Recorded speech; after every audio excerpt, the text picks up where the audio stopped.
91 शगुन का जाना। आगे वेद ने जैसे ही सीढ़ियों से नीचे अपने कदम रखे ही थे कि विनोद के कहने पर वो शख्स पीछे पलटा। जैसे देखते ही वेद की आंखों एकदम से फैल गई। आप?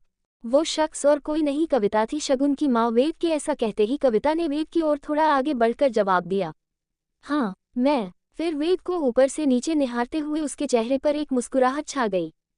वेद आगे आया और कहने लगा, हेलो आंटी। तो कविता मुस्कुराते हुए कहने लगी, तो क्या तुमने मुझे पहचान लिया? वेद बेटा। कविता ने ये सब बड़े ही प्यार से वेद से पूछा, जैसी वो वेद को कितने सालों से जानता हो, रोज से उससे बातें करती थी। ...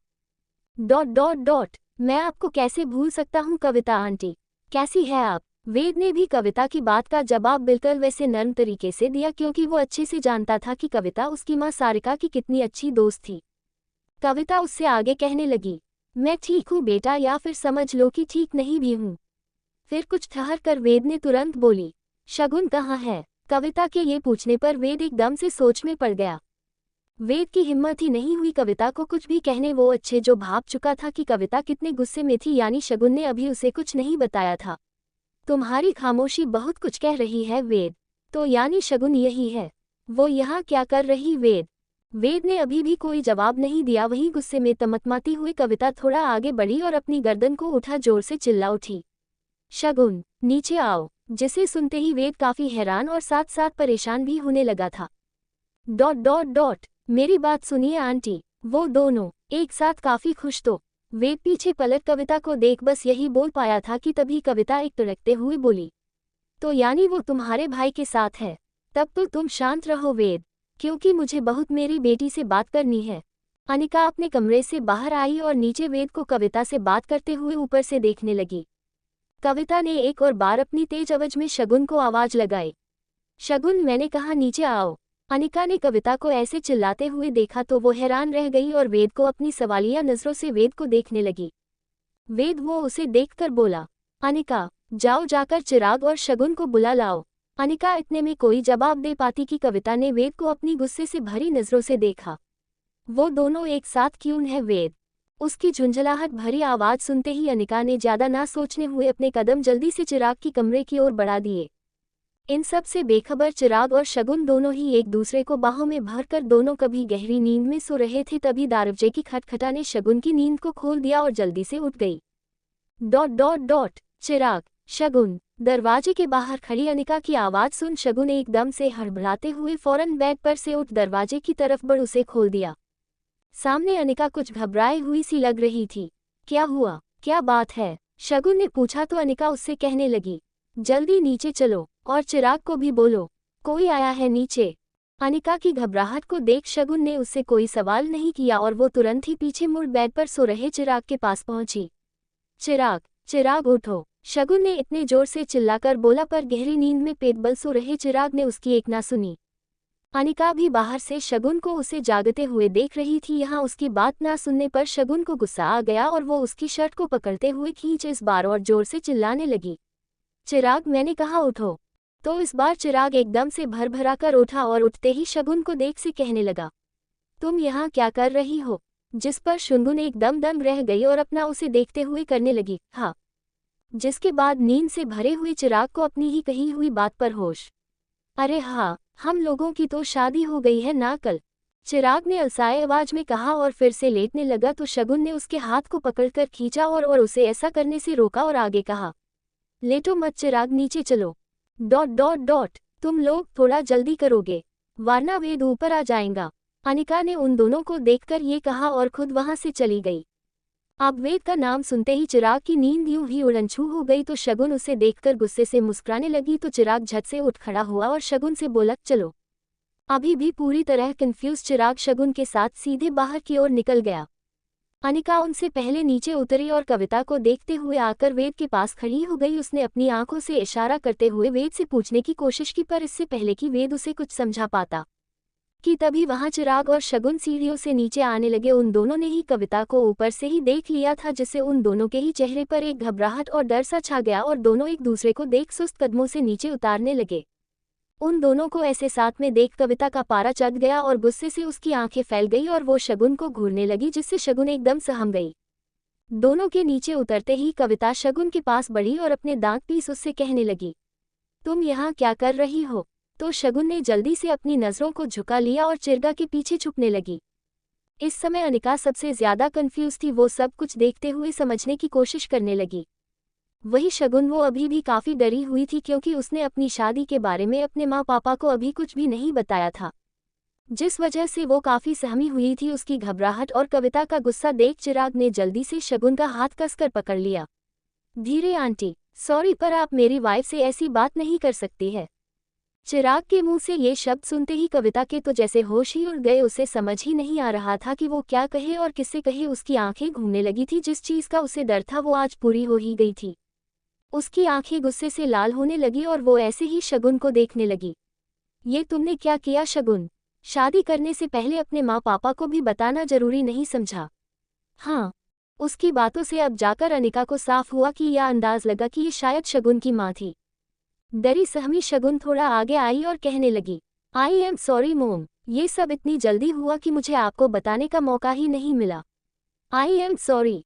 ये सब बोलते हुए शगुन काफी डरी हुई लग रही थी और इस बिगड़ती हुए माहौल को देख वेद ने गुस्से में खड़ी हुई कविता से कहा, आंटी, ये दोनों एक दूसरे से प्यार करते हैं, तो अगर उन दोनों ने शादी की है तो कुछ सोच समझकर ही फैसला लिया होगा ना। ये दोनों समझदार है और अपना अच्छा बुरा अच्छा से जानते हैं। वेद ये बात इस समय घर बड़ा होने और चिराग की तरफ से रखी, जिसके साथ ही उसने कविता को ये बात बड़े ही सलीके से समझाई। कविता पलटी और वेद को उसकी बात का जवाब देने लगी, तुम गलत समझ रहे हो बेटा। मैं इस बात से नाराज नहीं हूँ कि मेरी बेटी ने अपनी पसंद से शादी की है, बल्कि इस बात से हूँ कि उसने लड़का गलत चुना है। वो लड़का जिसकी माँ से मुझहत से नफरत है। उसकी इस बात पर सभी हैरान रह गए और कविता अपनी बात को आगे बढ़ाते हुए कहने लगी, इसलिए मुझे ये शादी काफी मंजूर नहीं होगी। उसने ये कहा और थोड़ा आगे बढ़ शगुन का हाथ पकड़ा लिया और उसका हाथ खींचते हुए उसे अपने साथ ले जाने लगी। कविता का शगुन को ऐसे ले जाने चिराग को अंदर तक हिला रहा था क्योंकि उसका प्यार उससे दूर जो जा रहा था, जिसे वो किसी भी हाल में दोबारा नहीं खोना चाहता था। वो कुछ बोल पाता कि इतने में शगुन ने कविता के हाथ से अपना हाथ खींच उसे आगे बढ़ने से रोक लिया। रुक जाए मॉम, उसका तेज आवाज सुनते ही कविता पलटकर शगुन को देखने लगी। तो शगुन बोली, सॉरी मॉम, मैं चिराग को नहीं छोड़ सकती क्योंकि मैं सच में उससे बहुत प्यार करती हूँ। ये बोल शगुन चिराग को देखने लगी और फिर कविता को देख बोली, मुझे नहीं पता आपको उससे क्या प्रॉब्लम है, पर वो मेरा बहुत ख्याल रखता है और वो भी मुझसे बहुत प्यार करता है, तो बस मैं उसे नहीं छोड़ूंगी। ये सब बोलते हुए शगुन का गला और उसकी आंखें दोनों भर आई थी।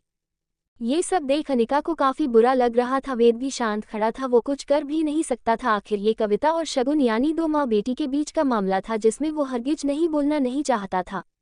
वही चिराग को अभी तक समझ ही नहीं आ रहा था कि वो क्या बोले। वही कविता शगुन सारी बातें सुनाते ही उसे घूरने लगी। एक तरह से वो भी अपनी जगह ठीक ही थी क्योंकि वो शालिनी को जरा भी पसंद नहीं करती थी, तो फिर वो अपनी बेटी का रिश्ता उसी के बेटे के साथ कैसे जोड़ सकती थी, क्योंकि उसकी नाराजगी की वजह सिर्फ शालिनी ही तो थी।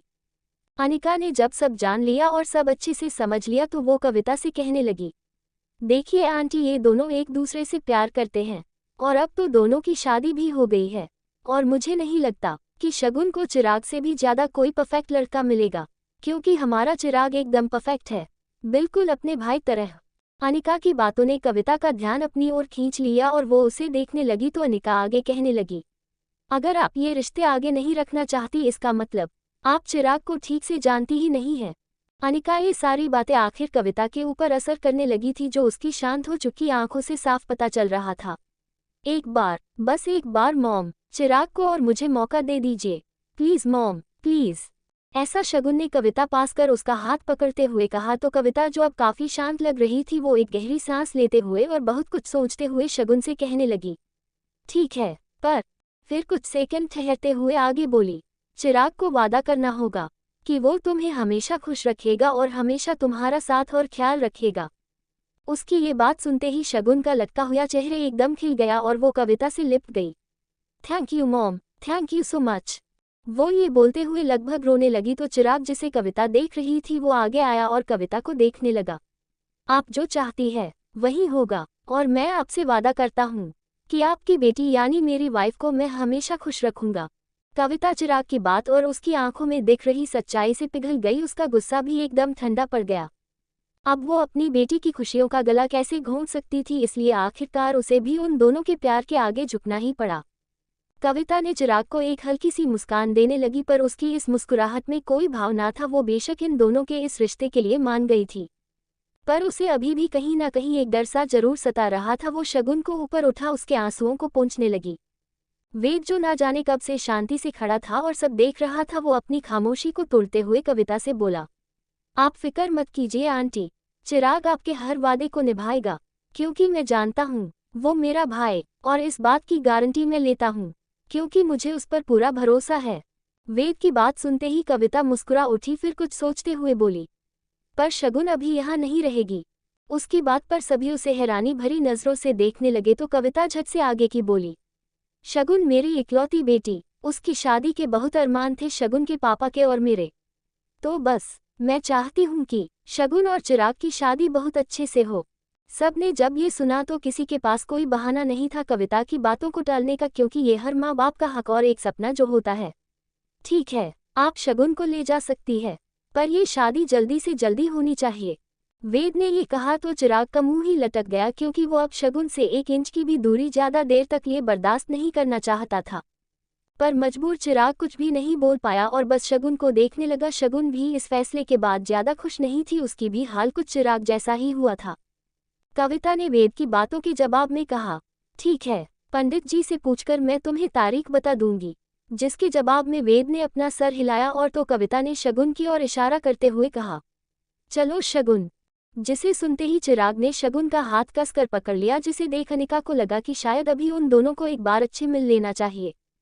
तो उसने कविता का ध्यान भटकते हुए कहा, आप ऐसे ही जा रही है, चलिए ना, मैं आपके लिए कॉफी या फिर कुछ और बना देती हूँ। अनिका की एक बात पर कविता एकदम मुकुरा उठी और अनिका के पास आकर उसके चेहरे पर बड़े प्यार से हाथ रख बोली, नहीं बेटा, मुझे कुछ नहीं चाहिए। तो अनिका भी उसे देख मुस्कुरा गई और वेद से देख कहने लगी, वेद, तुम्हारी पसंद और तुम्हारी बीवी दोनों बहुत प्यारे हैं। जिस पर वेद ने मुस्कुराते हुए thank you so much aunty कहने लगा। फिर वेद अनिका को देख मुस्कुराने लगा, जैसे उसे अपनी पसंद पर नाज हो रहा हो। कविता ने बिना पीछे पलटे शगुन से कहा, शगुन चलो बेटा, ये बोल वो वेद की तरफ मुस्कुराते हुए बाहर की तरफ बढ़ने लगी, जिसके चलते अनिका ने वहां खड़े वेद का हाथ पकड़ा और उसे कविता को ड्रॉप करने के लिए बाहर ले जाने लगी, जो उसका बस एक बहाना था। उन सब के जाते ही चिराग और शगुन एक दूसरे से लिपट गए। I will miss you so much Chirag, Shagun ने अपनी टूटी हुई आवाज में जब ये कहा, तो इसके बदले में चिराग भी उससे बोला, I will miss you too, पर कोई बात नहीं, कुछ ही दिनों की तो बात है, फिर हम फिर से एक हो जाएंगे। हम। उसके समझाने पर शगुन ने अपना सर हिला दिया तो चिराग ने उसके चेहरे को अपने हाथों में थाम लिया और उसके होठों को चूम लिया। यह बाहर कविता की कार के पास खड़े वेद और अनिका कार के अंदर बैठ चुकी कविता को देख मुस्कुरा रहे थे। फिर तब चिराग और शगुन एक दूसरे का हाथ पकड़े हुए बाहर आ गए और फिर शगुन जाकर कार में बैठ गई और कार मेंशन से बाहर जाने लगी। का डराना। आगे बंसल मेंशन। अनिका और वेद अपने कमरे में रूम में एंटर हुए तो वेद जो दरवाजा बंद कर रहा था, अनिका उससे जाकर पीछे से लिपट गई। उसके ऐसा करने से वेद एकदम हैरान सा हो गया और अनिका ने हाथों को अनिका उसकी कमर पर लेपेट लिए थे, वेद ने भी उन्हें मुस्कुराते हुए पकड़ लिया। डॉट डॉट डॉट, क्या बात है, आज अपने पति पर इतना प्यार कैसे आ रहा है तुम्हें, वेद ने पूछा। तो अनिका जो उसके बड़े से सीने के पीछे एकदम छुप गई और उसने वेद की उस शक्त पीठ पर अपना सर रख लिया और अपनी आंखें बंद कर रखी थी। वो वेद से कहने लगी, कुछ नहीं, बस ऐसे ही। उसकी बात सुनते ही वेद अपनी गर्दन टेढ़ी करते हुए बोला, अच्छा, लेकिन प्यार की कोई वजह? जिसके जवाब में अनिका बोली, क्यों, मैं अपने पति पर बेवजह प्यार नहीं लुटा सकती। अनिका ने अपना मासूम सा चेहरा बनाकर ये कहा, जिसे सुनते ही वेद एकदम मुस्कुरा उठा। वेद ने अनिका के हाथों को पकड़ते उसे अपने सामने किया और उसके बालों को उसके कान पीछे करते हुए कहने लगा, जरूर, उस पर तो तुम्हारा पूरा हक बनता है। उसकी इस बात पर अनिका मुस्कुरा उठी और वेद के चेहरे की ओर थोड़ा ऊपर उठते हुए वेद के गालों को चूम लिया, जिससे वेद भी मुस्कुराया। तो अनिका ने अपना सर वेद के सीने पर रख दिया और अपनी आंखों में भी मूंद ली। वेद ने भी उसे अपनी बाहों में भर लिया। कुछ देर तक दोनों ऐसे ही एक दूसरे के बाहों में सिमटे रहे। फिर कुछ देर वेद रेडी होकर नीचे आया और डाइनिंग टेबल की ओर बढ़ा, जहां चिराग पहले ही बैठा हुआ था। उसने वेद के आते ही उसे देख वेरी गुड मॉर्निंग भाई, ये कहने लगा। तो वेद ने भी चेयर को पीछे खींचा और गुड मॉर्निंग ये बोला, फिर चेयर पर बैठ चिराग को ऊपर से नीचे तक देख कहने लगा, तो लगता है तुम्हें मेरी बात कल रात ठीक से समझ आ गई थी, तभी तो होटल जाने के लिए मुझसे भी पहले रेडी बैठे हो। वेद की बात सुनते ही चिराग एकदम से मुस्कान गया और कहने लगा, और नहीं तो क्या भाई, अब मैं आपको ज्यादा परेशान नहीं करना चाहता हूँ। ये कहते हुए चिराग के चेहरा एकदम कभी शांति लग रहा था। उसकी बात पर वेद उसे हल्की सी मुस्कुराहट देते हुए बोला, अच्छी बात। तो चिराग भी उसे देख मुस्कुरा उठा। इतने अनिका जो पहले सी नीचे आकर किचन में चली आई थी वो उन दोनों के लिए जानकी और बाकी सारी मेड्स के साथ ब्रेकफास्ट लेकर आई और खुद भी आकर वेद की बगल वाली चेयर पर बैठ गई। फिर तीनों ने ब्रेकफास्ट किया और साथ में शादी से जुड़ी हुई कुछ बातों की, जिनमें हर बार की तरह वेद बस बड़ा योगदान रहा चुप रहने का, क्योंकि उसे पहले की तरह बातों में कोई भी दिलचस्पी नहीं थी। वहीं अनिका और चिराग वो दोनों तो जैसे अपनी बातों की दुनिया में खो ही चुके थे। आज इतने दिनों बाद इस घर में किसी के बात की और हंसे की आवाजें जो गूंज रही थी, जिसे सुन वेद खुश हो ना हो पर जानकी और बाकी सारी मेड्स बहुत खुश थी। वेद को उन दोनों के एक ही टॉपिक पर ज्यादा बात करने से वेद इतना इरिटेट होने लगा, वो जल्दी जल्दी अपना नाश्ता खत्म करके और चुपचाप उठकर वो वहां से बाहर जाने लगे, जिसे देखकर चिराग भी उठ गया और वेद के कंधों को पकड़ते हुए कहने लगा, भाई मैं भी आपके साथ ही चल रहा हूँ। वेद से ये बोलकर उसे अपना गर्दन घुमाए और उन दोनों की तरफ आती हुई की अनिका को देख बोला, ओके बाय स्वीट हार्ट, बाकी का डिस्कशन हम शाम को करेंगे, ओके। उसकी बात पर अनिका ने अपनी गर्दन हिलाए और उसे ओके बाय कहने लगी, जिसे सुन चिराग ने वेद से कहा, भाई मैं आपका बाहर कार में वेट कर रहा हूँ, और ये बोल बाहर निकल गया। अनिका मुंह फुलाए और अपनी बोहे को सिकोड़कर खड़े वेद के करीब आई और उसकी शर्ट के बटनों को लगाने के बहाने से उसके गाल को धीरे चूम लिया। क्या मिस्टर बंसल आप इतने रूठे हुए क्यों लग रहे हैं? अनिका ने रूठे हुए वेद से पूछा तो वेद बिना कुछ बोले ही उसे अपनी खाली आंखें से घूरने लगा, तो अनिका उसके ऐसा करते ही मुस्कुरा गई और हंसने लगी। अब वेद को उसके प्यारे से चेहरे पर प्यार न आए, ऐसा कभी हो सकता है क्या भला? तो उसकी इस प्यारी सी खिलखिलाहट को देख वेद भी खुद को मुस्कुराने से नहीं रोक पाया और वो भी हंसने लगा। उसे खिलखिला रही अनिका को अपनी बाहों में भर लिया, जिससे अनिका एकदम शर्मा सी गई और इधर उधर देखते हुए वेद से कहने लगी, वेद नहीं, कोई आ गया और कोई दिखेगा तो अच्छा नहीं लगेगा। पर वेद ने उसकी एक भी बात का कोई जवाब नहीं दिया और उसके बोलते होठों को झट से चूम लिया, जिससे अनिका की आंखें जो खुली हुई थी वो खुली खुली ही रही और फैलकर बड़ी हो गई। इस समय आसपास भी नहीं था, पर फिर भी अनिका डर रही थी। वेद ने जैसे ही उसके होठों को छोड़ा, अनिका ने झट से अपने होंठ भींच लिए और अपनी आंखों को घुमा घुमाकर आसपास देखने लगी। फिर वो वेद को देखकर कहने लगी, वेद ऐसा मत किया करो, अगर यहाँ कोई देख लेता या फिर कोई आ जाता तो। अनिका का चेहरे शर्म से पूरी तरह से लाल पड़ चुका था, जो इस समय काफी प्यारा लग रहा था और वेद नजरों में चमक रहा था। वो उसे देख मुस्कुराकर कहने लगा, चलो बाय, शाम को मिलते हैं। उसने ये बोला, फिर उसके गाल को प्यार से चूम बाहर जाने लगा। बाय वेद, अनिका ने वेद से कहा तो वेद अपना हाथ हिलाते हुए बाहर निकल गया। Hotel white lotus. दोपहर हो चुकी थी। वेद एक मीटिंग की थी जिसमें उसने कुछ इम्पोर्टेंट डिस्कशन किया था, इस वजह से वो मीटिंग काफी ज्यादा लंबी चली थी। अब वेद अपने ऑफिस में रूम बैठा हुआ था और किसी गहरी सोच में डूबा हुआ सा लग रहा था, जैसे कि किसी बहुत खास के बारे में बात में सोच रहा हो। उसकी शांत आंखों में एक ही बेचैनी सी दिखाई दे रही थी कि तभी उसके केबिन का डोर नॉक हुआ, टक टक टक, जिसकी आवाज ने वेद का ध्यान तोड़ दिया। कम इन, वेद ने कहा तो विनोद अंदर आ गया। डॉट डॉट डॉट, सर आपने बुलाया? विनोद ने वेद से पूछा, जिसके जवाब में वेद एक गहरी सांस लेते हुए कहा, कल एक बोर्ड मीटिंग की तैयारी कीजिए विनोद जी, और सारे बोर्ड मेंबर्स को भी मेल कर दीजिए। मीटिंग का टाइम कल सुबह का ही रखिएगा। हम। उसकी बात के जवाब में विनोद ने अपनी गर्दन हिला दी और वहां से जाने लगा। उसके जाते ही वेद ने अपने आप को उस चेयर पर पीछे ढिला छोड़ दिया और अपनी कोहनी टिकाकर अपनी उंगलियां को अपनी चिन पर रख लिया और फिर से एक गहरी सोचने लगा। ये दूसरी तरफ वेद ने चिराग को एक नए होटल के कंस्ट्रक्शन साइट पर भेजा हुआ था, जहां वो कुछ कर तो नहीं रहा था सिवाय फोन पर बात करने के। तो क्या कर रही हो तुम? चिराग ने सामने शगुन से पूछा। तो यहाँ शगुन, जो बाथरोब में थी और उसके गिले बाल टॉवल में लपटे में हुए थे, वो अपने बेड पर बैठते हुए कहने लगी, कुछ नहीं, बस अभी नहाकर आई हूँ। पता है आज मैं कितने दिन बाद मॉम के हाथों का बना खाना खाऊंगी। मॉम मेरे लिए अपने हाथ से खाना बनाना रही है। ये बात सुनते ही जो कि एक बालकनी में रेलिंग पर झुका खड़ा था, वो सीधा खड़ा हो गया और एक गहरी सांस खींचते हुए उसे अपना मुंह बनाया और उससे बोला, तुम्हारी मॉम अगर मुझे पसंद करती तो मैं भी आ ही जाता खाना कहने के लिए।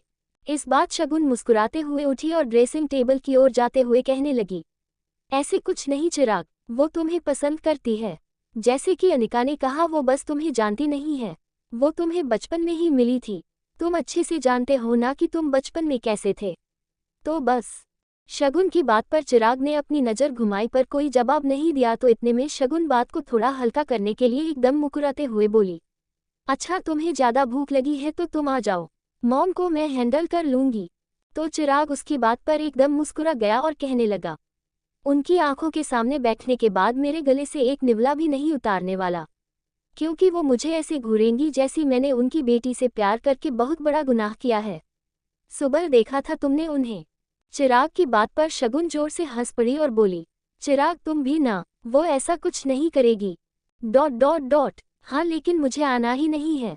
चिराग झट से शगुन से बोल उठा, फिर कहने लगा, तुम ही खाओ अपनी मॉम के हाथों से बना हुआ खाना। चिराग ने ऐसे मुंह बनाकर कहा कि शगुन तक भी उसका ऐसा करना एहसास महसूस हो गया। शगुन चलो आ जाओ, कविता ने शगुन को आवाज लग दी, जिसके जवाब में शीशे के समाने खड़ी शगुन चिल्लाकर बोली, आई मॉम। फिर फोन पर चिराग के कहने लगी, अच्छा चिराग मैं तुमसे बाद में बात करती हूँ, मॉम बुला रही है। ओके। चिराग अपने लटके हुए चेहरे के साथ ठीक है बोला और शगुन बाय कहकर कॉल काट कर दी। कॉल कट होने के बाद चिराग ने अपने फ़ोन को अपनी पेंट की पॉकेट में डाल लिया और फिर उस रेलिंग को पकड़कर खड़ा हो गया। पता नहीं मेरा क्या होगा, कविता आंटी मुझे कभी एक्सेप्ट करेगी भी या नहीं, ये सब चिराग खुद में बड़बड़ाया और वहां से जाने लगा। शाम ढलने लगी थी। वेद और चिराग भी घर पर वापस आ गए थे और आते ही अपने अपने कमरे में चले गए। अनिका नीचे किचन में ही थी और आज वो अपने हाथों से कुछ स्पेशल बना रही थी। उसका काम खत्म हुआ, वो जानकी को बाकी का सारा काम सौंपकर ऊपर वेद के पास चली गई। जब वो यहाँ आई तो उसने देखा कि वेद रूम में नहीं, वो बाथरूम में था। तो अनिका उसके इंतजार में बेड पर बैठ गई और उस बाथरूम के दरवाजे को घूरते हुए अपना पैर हिलाने लगी। फिर एकदम से उसका पर थम गया और उसकी आंखों चमक उठी, जैसी कि उसे कोई आइडिया आया हो या फिर कहे कि कोई शरारत सूझी हो। वो दबे पांव उठी और क्लोजेट रूम की तरफ बढ़ गई, क्योंकि उसे पता था कि वेद वहीं आने वाला था। इतने में वेद बाथरूम से बाहर आया। उसने अपना कोट को पहले ही उतार दिया था और अपनी स्लीव को ऊपर चढ़ा लिया था।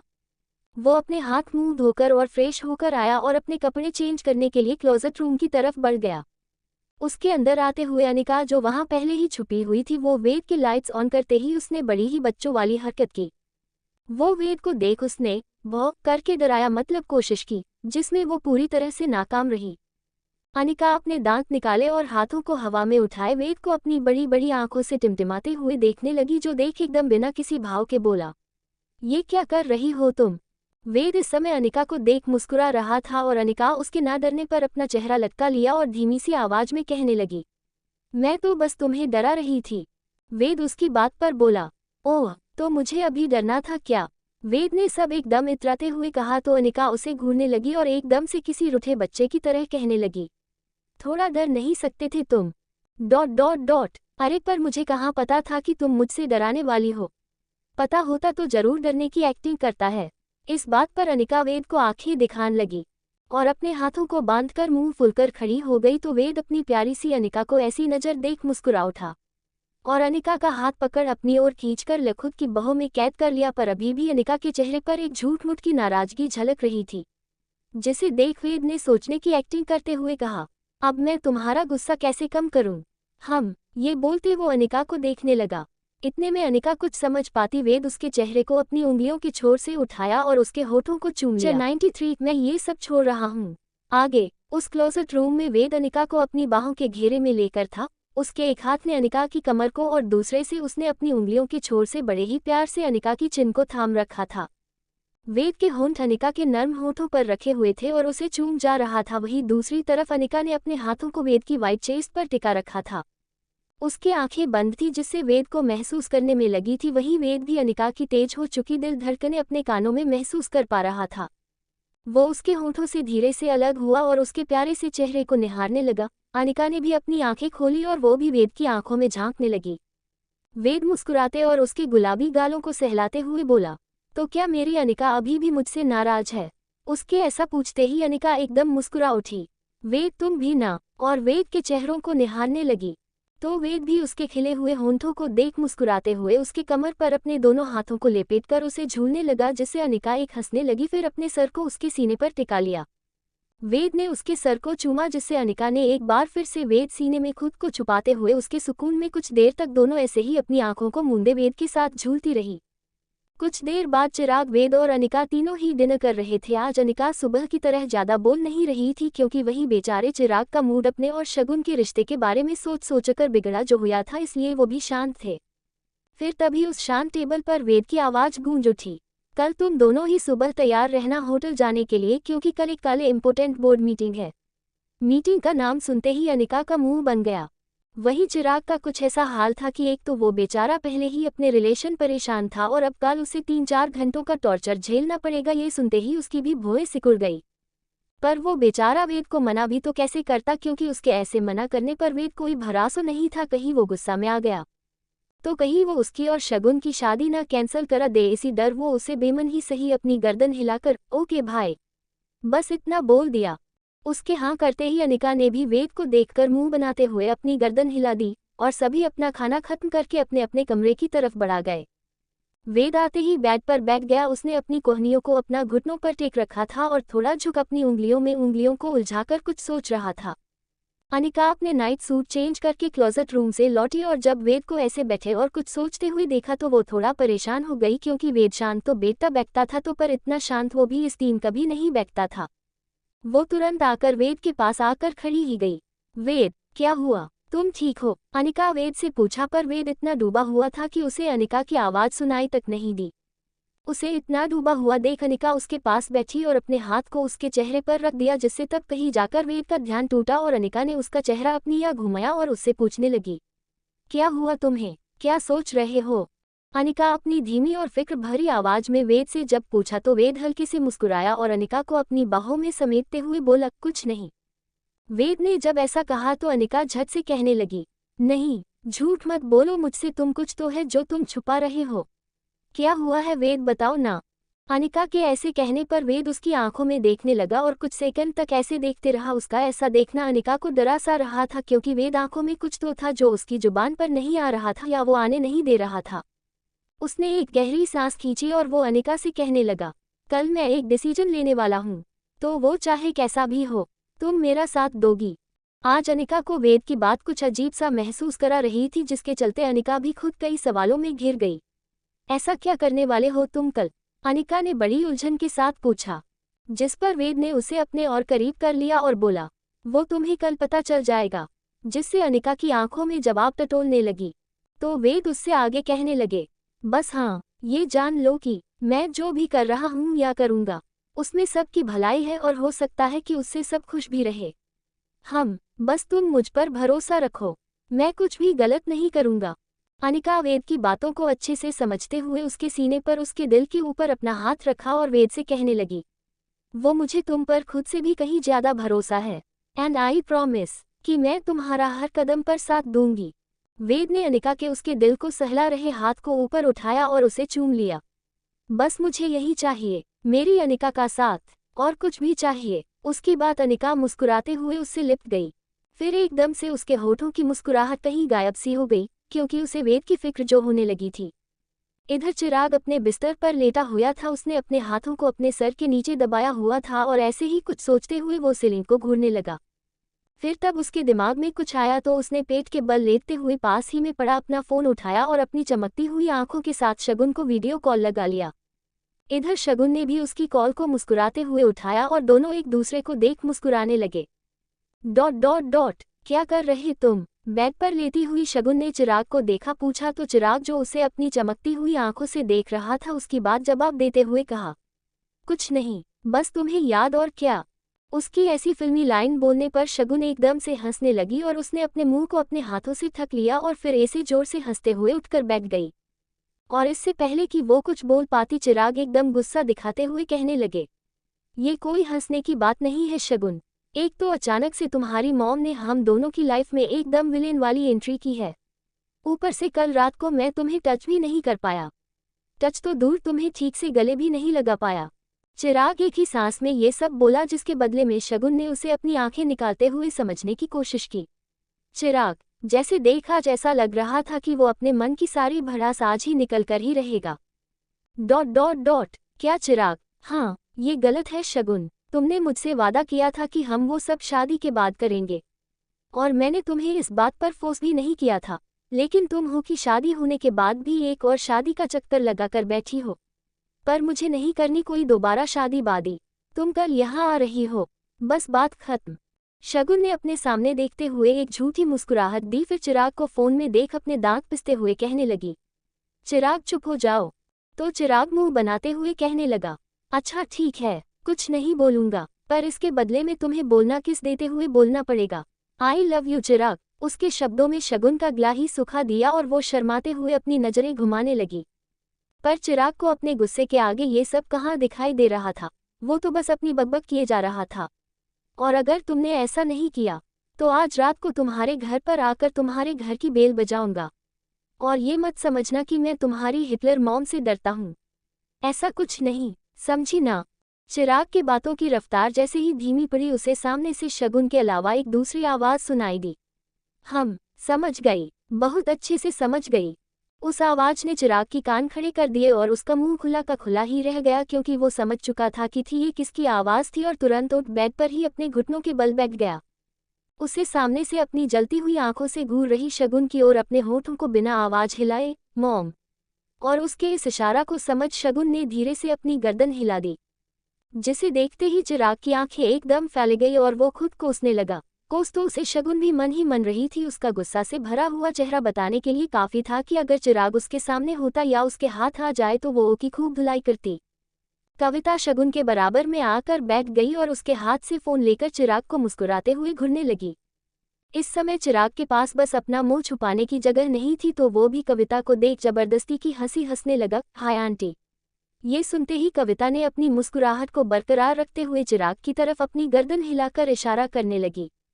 तो चिराग, जिसके पसीने छूटने लगे थे, वो जल्दी से बोला, वाय आंटी। ये कहते ही उसने जल्दी से फोन काट दिया और अपनी रुकी हुई सांसों वापस लेने लगा, फिर अपने दिल पर हाथ रख उसे मलते हुए बेड पर गिर बेजान से होकर गिर गया। डॉट डॉट डॉट अब तू गया बेटा चिराग, अब तो तू गया। अपने आप को हिटलर सुनने के बाद कविता आंटी अब तेरी शादी शगुन से कभी नहीं होने देंगी, और उल्टा डिवोर्स भी करा देंगी। गहरी सांसें लेता हुआ चिराग ये सब अपनी पलकें बिना झपकाए हुए खुद में ही बड़बड़ाए जा रहा था।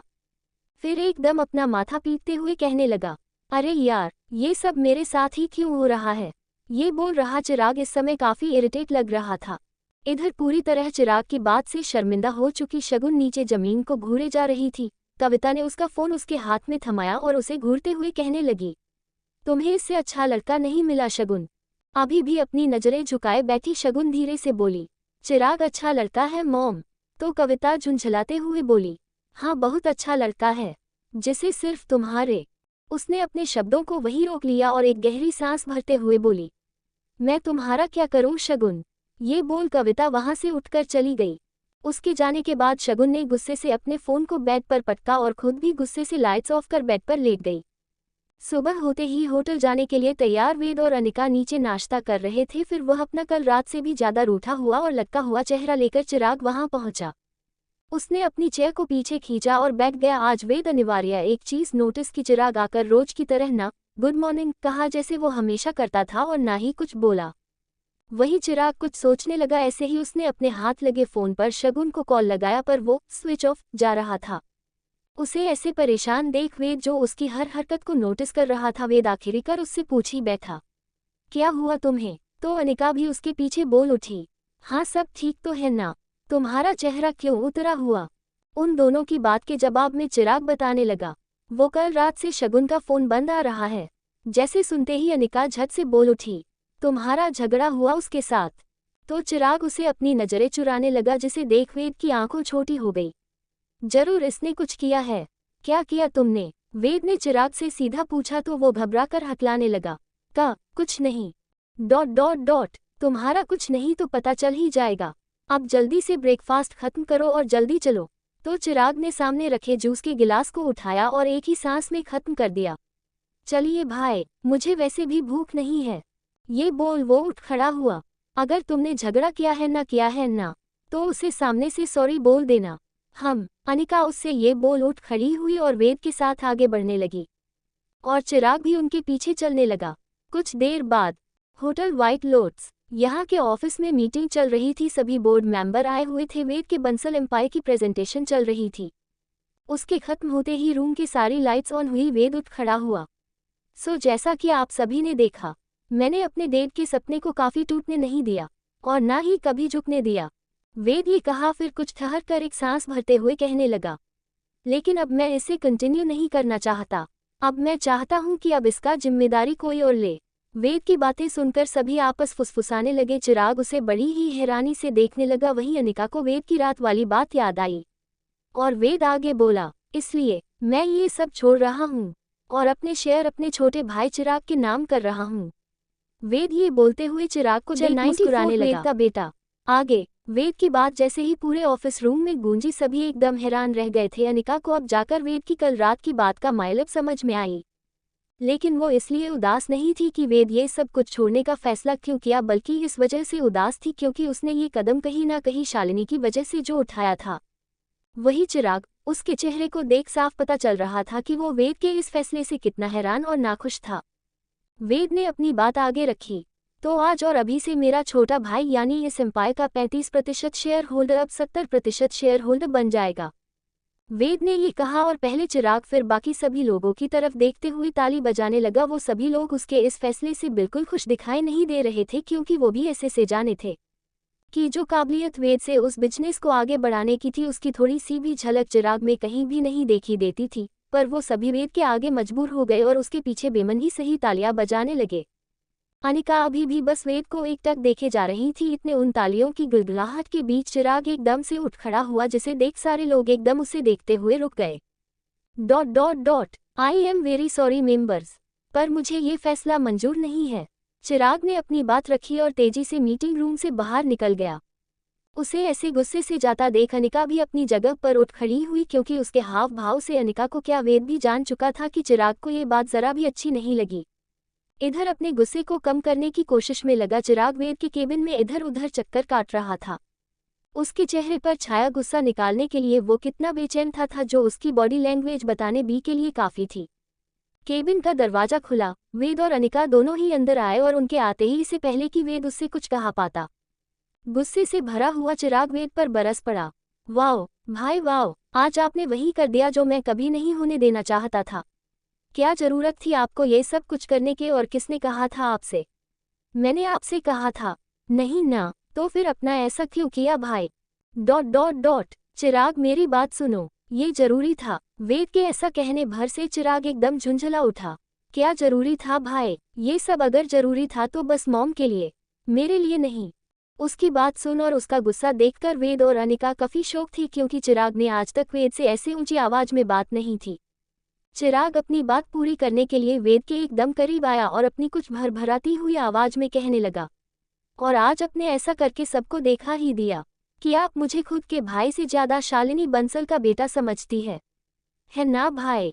ये कहते हुए आज चिराग आंखें हल्की नम हो गई थी, जिसे वेद ने महसूस कर लिया था। चिराग उसकी आंखें में आंखें डालते हुए कहने लगा, पर मुझे ना कभी कुछ चाहिए था और ना ही कभी चाहिए।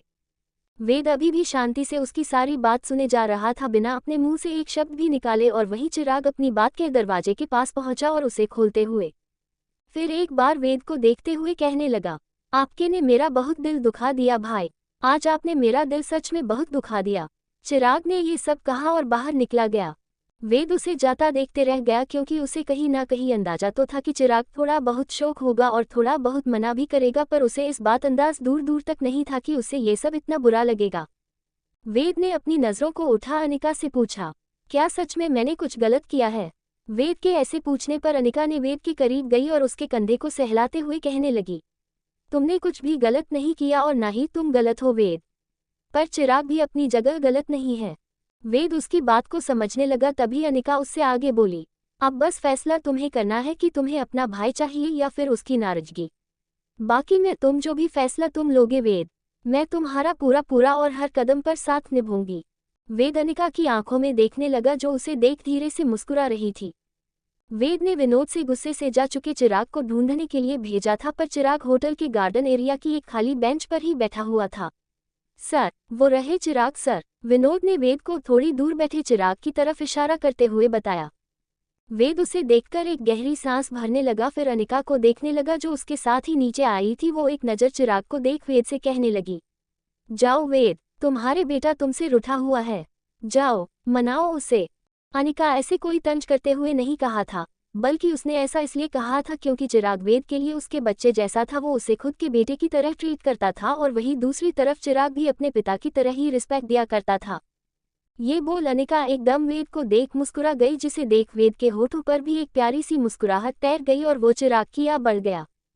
उस खाली पड़ी बेंच पर बैठा चिराग इस समय किसी रूठे बच्चे की तरह लग रहा था, जैसे कि किसी ने कुछ खरीद कर देने से या तो फिर कहीं घूमने न ले जाने से मना दिया हो।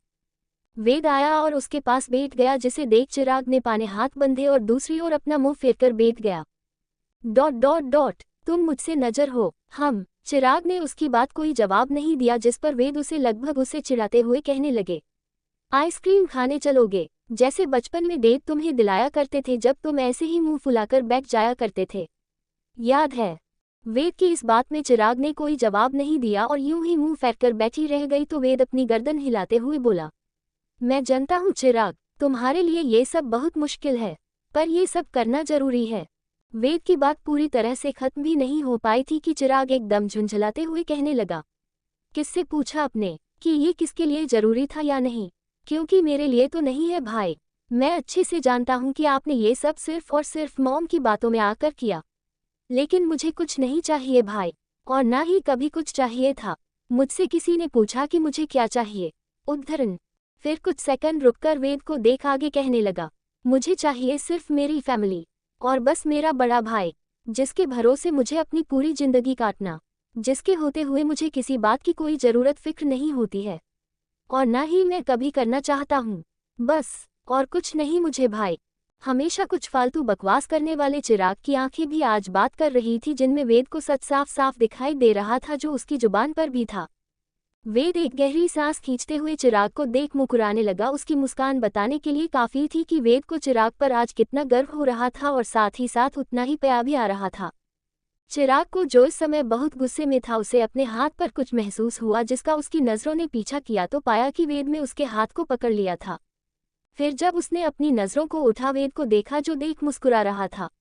तुम्हें किसी ने बताया नहीं क्या कि तुम ऐसे नाराज़ होकर कितने बेकार लगते हो? जैसे सुनते ही चिराग एकदम से मुंह बनाते कहने लगा, आपके अलावा किसी और की हिम्मत भी हो सकती है क्या चिराग बंसल को नाराज करने की? जिस पर वेद एकदम हंसने लगा और फिर उसके बाल बिगड़ने लगा। भाई ये मत करो, चिराग ने अपने बालों को ठीक करते हुए वेद से कहा। फिर चिराग एकदम उसके गले से लिपट गया और आगे बोला, पर भाई मुझे सच में कुछ नहीं चाहिए। अगर आपने ये सब दोबारा किया ना, तो आपसे जिंदगी भर बात नहीं करूंगा। वेद ने मुस्कुराते हुए उसकी पीठ थपथपाई। ठीक है, नहीं करूंगा, क्योंकि मुझे भी बस मेरा भाई चाहिए। वेद की बात पर चिराग एकदम से खुश हो गया, क्योंकि उसके लिए ये भी काफी बड़ी बात थी कि वेद उसे सामने से ये सब बोल रहा था। आज तक वेद ने कभी भी उसे ऐसा कुछ नहीं कहा था। इधर इन दोनों भाइयों को दूर खड़ी देख रही अनिका का चेहरे पर भी उन दोनों को आपस में ऐसे गले लगते हुए देख खिल उठा। वो समझ गई थी कि अब उन दोनों के बीच सब कुछ ठीक हो चुका था। वेद और चिराग दोनों एक दूसरे से अलग हुए तो एकदम से चिराग को वेद को कुछ तो सोचने लगा। उसके अच्छे मूड को देखकर चिराग के दिमाग में कुछ तो था जो चल रहा था। डॉट डॉट डॉट, आप भाई, चिराग ने वेद से धीरे से कहा तो वेद उसे देखने लगा और उसके हम करते ही चिराग पहले अपना साफ करने लगा, फिर उससे अपनी नजरें चुराने लगा। जिसे देख वेद को कुछ तो अजीब लगा, पर फिर भी वो उसे शांति से देखता रहा। चिराग ने अपनी हिम्मत जुटाई और एकदम से बोल उठा, वो मुझसे एक गलती हो गई, छोटी सी। ये सुनते ही वेद की आंखें छोटी हो गई, क्योंकि छोटी गलती और चिराग को कॉम्बिनेशन ही नहीं बनता था।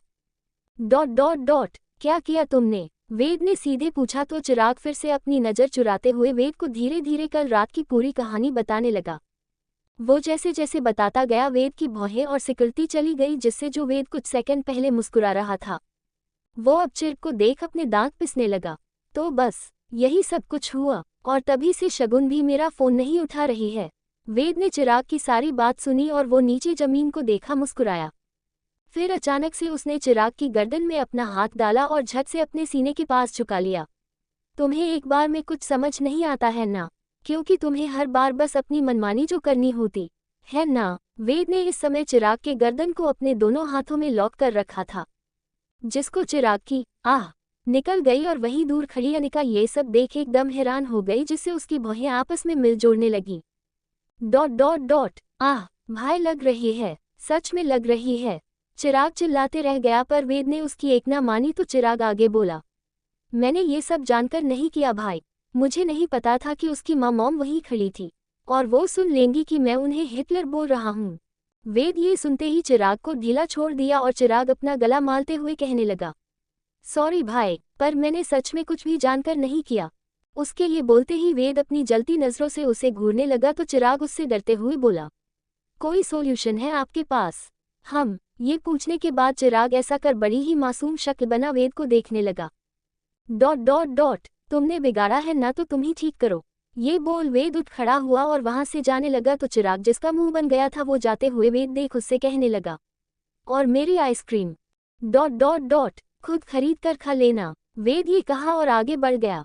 वही चिराग उस बेंच पर अपने सर को पीछे लटका और अपने दोनों हाथों को भी उसके ऊपर फैलाकर आसमान को घूरने लगा। भाई ने तो साथ छोड़ दिया, अब क्या करूं, कैसे मनाऊं शगुन को? चिराग खुद में बड़बड़ाने लगी। यहाँ वेद जब अनिका के पास पहुंचा तो पूरी तरह से हैरान अनिका उसके करीब आते ही उससे पूछने लगी, क्या हुआ? तुम चिराग के साथ ऐसा क्यों कर रहे थे?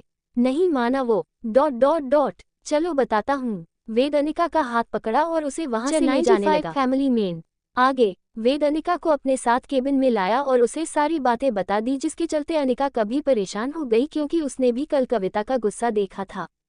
तो अगर कविता ने चिराग की बातों का बुरा लगाकर उन दोनों की शादी ना रोक दे, बस यही बातें अनिका और वेद सोच सोचकर परेशान हो रहे थे, जिसके चलते वेद अपने हाथों को बांधे टेबल से कमर लगाए खड़ा था।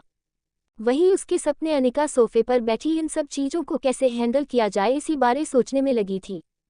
डॉट डॉट डॉट अब क्या करे वेद? अनिका का वेद से ये पूछना हुआ कि तभी वेद ने अपने फोन को टेबल पर से उठाया और तुरंत किसी को कॉल लगाने लगा।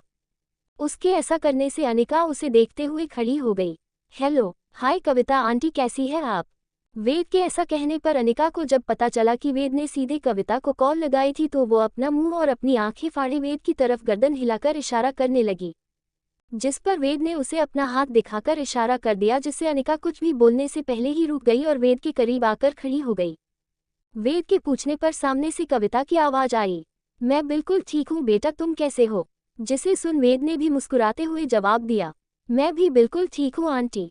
वेद ये सब बोल रहा था तो कविता की बात सुनने के लिए अनिका वेद का हाथ पकड़ और अपनी एड़ियों के बल उचकाते हुए वेद के फोन पर कान लगाने लगी। वो अभी बिल्कुल किसी उतावले बच्चे की बेईमान लगता रही थी और उसका यही उतावलापन देख वेद ने अपना फोन स्पीकर पर डाल लिया। डॉट डॉट डॉट आपने मुझे बताया नहीं कि शादी की डेट क्या निकली? आपने कहा था कि आप अपने पंडित जी से पूछकर बताएगी, क्या हुआ, आपने बात की या नहीं? वेद ने कविता से सीधे पूछा तो यहाँ शकुन के अपार्टमेंट के लिविंग में बैठी कविता ने इस बात पर एक गहरी सांस भरी और कुछ सोचने लगी। उसके चेहरे को देख साफ पता चला रहे था कि वो चिराग और शगुन के रिश्ते से कितनी नाखुश थी, पर फिर भी अब जब शकुन की खुशी इसी में थी तो कविता ने वेद की बात का जवाब देते हुए कहा, हाँ बेटा, मैं उनसे बात कर ली है, उन्होंने मुझे 2 महीने की बाद की तारीख दी है।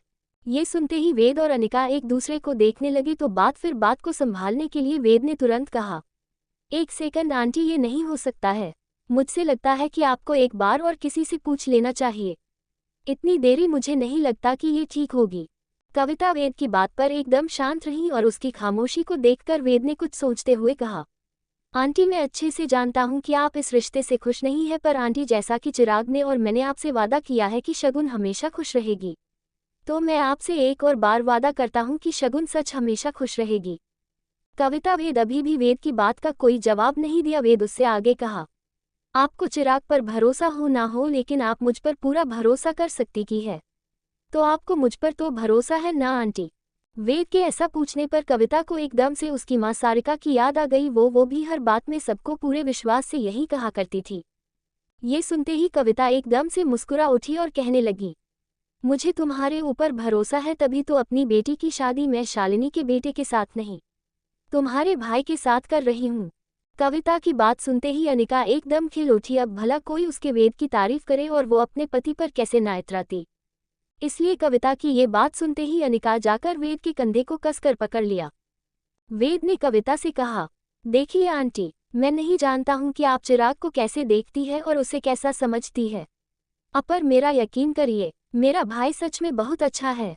आप बस इतना समझ लीजिए कि वो मेरी परछाई, हाँ कभी कभी वो नादानों वाली हरकत करता है, पर आप खुद ही सोचिए, छोटी गलती नहीं करेंगे तो बड़े उन्हें कैसे संभालेंगे। आप समझ रही हैं ना कि मैं क्या कहने चाहता हूँ। वेद ने अपनी बात खत्म करते हुए फोन पर कविता ने कुछ नहीं कहा। सामने से कोई जवाब न पाकर अनिका को वेद और अनिका वेद को दोनों एक दूसरे को देखने लगे। तो अनिका उसे देख अपने कंधे उचकाने लगी। ऐसा कर वो वेद की तरफ कुछ ना पता होने इशारा करने लगी। ... तुम्हें पता है तुम बिल्कुल अपनी माँ की तरह बात करते हो वेद। सामने से कविता जवाब आया, जिसे सुनते ही वेद एकदम रुक सा गया। कविता जो ये तुम सब बोलते हुए थोड़ा इमोशनल हो गई थी, वो वेद से आगे कहने लगी, और शायद जब तुम्हें गुस्सा आता होगा ना तो तुम बिल्कुल अपने पापा अभिषेक की तरह लगते हो, है ना। उसकी बातों से वेद जो कहीं ना कहीं अपने माँ पापा की यादों में हल्का सा डूब गया था, वो कविता की बात का जवाब देते हुए कहने लगा, माँ का तो पता नहीं, पर पापा कहते थे कि मैं उनकी तरह ही हूँ। वेद के ऐसे कहते ही कविता किसी बात को सोचते हुए थोड़ा परेशान सा होने लगी, तो अपनी परेशानी को कम करने के लिए उसने जल्दी से वेद को कहा, अच्छा चलो वेद, मैं पंडित जी से नई जल्द वाली तारीख निकलवा कर तुम्हें बताती हूँ। हाँ बेटा, चलो मैं रखती हूँ। कविता ने ये सब इतनी जल्दीबाजी में कहा और साथ ही साथ उस कॉल को कट किया, और फ़ोन कट करने कविता ने अपने हाथों से फ़ोन उठाकर सामाने रखी टेबल पर नीचे रख दिया, क्योंकि उसके हाथ बुरी तरह से कांप रहे थे और उसकी हथेलियों में भी पसीना आने लगा था, जिसे देख बेचैन कविता आप में मलकर साफ करने लगी। इतने शगुन अपने कमरे से बाहर आ गई। उसे देख साफ पता चल रहा था कि वो कितनी उदास और टेंस थी। ये उसका लटका हुआ चेहरा और उसकी हालत बताने के लिए काफ़ी थी। उसके बिखरे बाल उल्टे सीधे और सिकुड़ी सिकुड़े हुई नाइट ड्रेस, जिसे उसने सुबह से उतरा ही नहीं था, यहाँ तक कि वो इतनी टेंशन में थी कि वो आज अभी तक नहाई भी नहीं थी। वो कमरे से बाहर आई और आते ही बिना कविता को एक नज़र देखे ही किचन की ओर मुड़ गई, क्योंकि कल रात से वो कविता से अपनी नज़रें कविता से नहीं मिला पा रही थी। किचन में शगुन अपने के लिए कॉफ़ी बनने के लिए बस कॉफ़ी पाउडर के जार को उठा ही पाई थी, तभी अपार्टमेंट की डोर बेल बज उठी, जिसे सुनते ही शगुन ने तुरंत अपने कदम मैंडोर की ओर मोड़ लिए और दरवाज़ा खोलते ही वो एकदम शॉक हो गई, जिससे उसकी आंखें बड़ी होकर फैल गई। Hotel White Lotus. यहाँ वेद ने कॉल कट होने के बाद वेद बस अपने फ़ोन को अपने पॉकेट में डाल ही पाया था कि तभी उसे उसके गालों पर एक तेज चुभन का एहसास हुआ, जिससे वो अनिका को देखने लगा। अनिका ने उसके गाल की चिमटी भर ली थी मैं और बड़े अच्छी तरीके से उसके गाल को हिलाने लगी, फिर मुस्कुरा उसे देख कहने लगी, मेरे प्यारे फैमिली मैन, तुम्हारी कोई और जब ऐसे तारीफ करता है ना तो मुझे बहुत अच्छा लगता है। एकदम गर्व महसूस हो रहा है कि तुम मेरे पति हो। ये बोलते हुए उसने वेद की गालों को ऐसे ही हिला, उसे नीचे झुका लिया और उसके गाल को कस के चूम लिया। उसकी ये प्यारी सी हरकत पर वेद भी उसे देख मुस्कुराने लगा। फिर तुरंत ही उसका दिमाग घुमा तो उसने अनिका को उसकी कमर से पकड़ उसे खुद की बाहों में भर लिया। अच्छा, लेकिन मेरा साथ ऐसा कुछ नहीं होता। इस पर अनिका उसे सावलिया नज़रों से घूरने लगी, तो वेद उससे आगे कहने लगा, क्योंकि मेरे सामने कोई तुम्हारी तारीफ कोई करता ही नहीं है। ऐसा बोल वेद अनिका को चिढ़ाने लगा, क्योंकि उसका मकसद ही बस अनिका को चिढ़ाने था और ऐसा करने बस उसे परेशान करना। जिसे सुनते ही अनिका ने भी ये समझने में देर नहीं की कि वेद बस उसे चिढ़ाने का के लिए ये सब बोल रहा था। तो फिर क्या था, अनिका ने अपनी बाहों को उसके गले में डाल दिया और उससे बड़े ही इठलाते हुए कहने लगी, क्योंकि मुझे किसी की तारीफ की ज़रूरत ही नहीं है। मेरे वेद के होते हुए मुझे किसी की तारीफ की कोई ज़रूरत नहीं है। अनिका की बात सुनते ही वेद के होंठ एकदम मुस्कुराहट से भर गए और वो दोनों यूं ही मुस्कुराते हुए अपनी आंखें बंद कर एक दूसरे से अपना माथा जोड़कर खड़े हो गए। इतने में अनिका ने अपनी बंद आंखों में महसूस किया कि वेद ने उसके होठों को खुद के होंठों से छू लिया था, जिसके चलते अनिका अपनी बंद आंखों में ही वेद के छुअन के एहसास को महसूस कर एकदम डूबी गई और ऐसे ही एक दूसरे को किस करने लगे। Blue ocean apartment. यहाँ शगुन अपने हाथ बांधे उसके लिविंग ट्रॉमा में पड़े सोफे के पीछे खड़ी थी खादी। वो खुद को कुछ ठीक है करने की में लगी हुई थी। वो बार बार अपने नाइट ड्रेस की शॉर्ट्स को नीचे खींचने की कोशिश करती, तो कभी तो शर्ट को तो कभी अपने बिखरे हुए बालों में अपने हाथों को चलाने लगती। वो अपने आप को संभालने की खींचतान में लगी ही हुई थी कि वहीं सोफे पर बैठी कविता ने भी अपने हाथ बांधे हुए थे और वो अपने सामने बैठे उस शख्स को एकटक बस घूरे जा रही थी। उसके सामने बैठा हुआ वो शख्स कोई और नहीं बल्कि चिराग था। आंटी, ये आपके लिए आइसक्रीम, चिराग ने लगभग हकलाते हुए कहा, फिर झट से उस आइसक्रीम बॉक्स को कविता की ओर खिसकाते हुए आगे बोला। शगुन ने बताया था मुझे एक बार कि आपको कौन सा फ्लेवर पसंद है, तो बस वही लेकर आया हूँ आपके लिए। ये बोलते हुए चिराग अपनी शराफत कविता को देखा रहा था, पर वो भी अपनी आदत से मजबूर था, जिसके चलते उसकी जुबान कहाँ काबू में रहने वाली थी। डॉट डॉट डॉट तो इसे खाए और ठंड रखिए। ये बोलते ही चिराग को अगले ही पल एकदम होश आया कि उसकी जुबान फिसल चुकी थी। तो खुद को सही करते हुए झट से बोल उठा, मेरा मतलब है कि गर्मी कितनी हो गई है ना आजकल। और अब तो कहाँ यहाँ के मौसम की आदत रही होगी।